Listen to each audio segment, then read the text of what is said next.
Hey team, in this video I want you to look for how I'm still following the two steps. Step 1, find the total, and then step 2, divide by the frequency. But this time we're going to be totaling up fractional values because my number line is represented in fractional amounts. So here we go. The question says, the line plot below shows the amount of pizza each student had left on their tray after lunch. So let's take a look at this line plot. I can see we had 2 students that had 2/8 of a pizza left on their tray. We have 4 students that had 4/8 of a pizza left on their tray, 1 student with 5/8, and so forth. So these X's are representing 1 student each. And the number line below tells us the amount of pizza each of those students still had left on their tray. So let's continue. The question asks, if the leftover amount of pizza was redistributed evenly, how much would be left on each tray? We know anytime we're asked to redistribute evenly, we have 2 steps. Step 1, we're going to find the total amount of pizza that was left, and then step 2, we're going to divide by the frequency each of those students, or the total number of students. So here we go. We got to first find the total, and that means we're going to have to add up all our fractional amounts of pizza. So we know the number line represents amount of pizza left, and the X's represent the students. So look here. We have 1 student that had 2/8 and another student had 2/8. So we're going to add 2/8 twice because there are 2 frequencies above 2/8. Let's go to the next one. 3/8 doesn't have anything. 4/8 is going to be added 1, 2, 3, 4 times because we have 4 students who had 4/8 of a pizza left on their tray. Then we had 1 student who had 5/8, so we only have to add 5/8 one time. Then we had 1 student who had 7/8.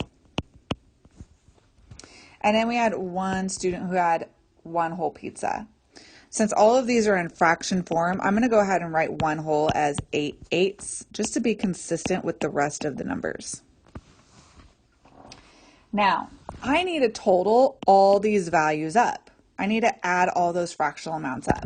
I know when we add fractions that the denominator stays the same. So my denominator is still going to be 8 because when we add fractions, the denominator stays the same. Next, we need to total up our numerator.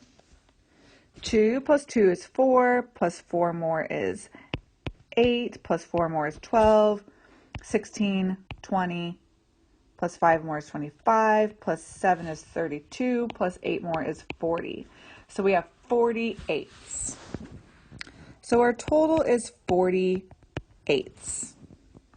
Now, before I go to step 2, I'm not going to leave that answer improper.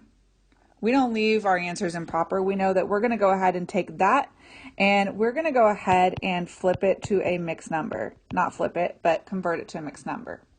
40 divided by 8 is 5.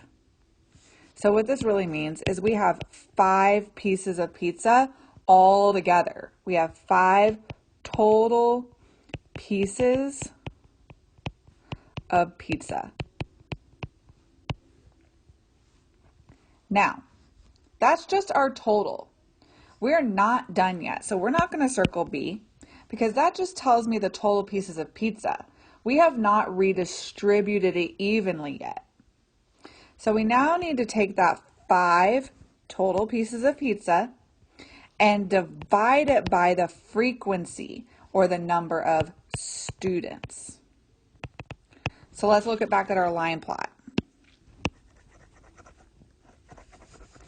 We know each X represented 1 student.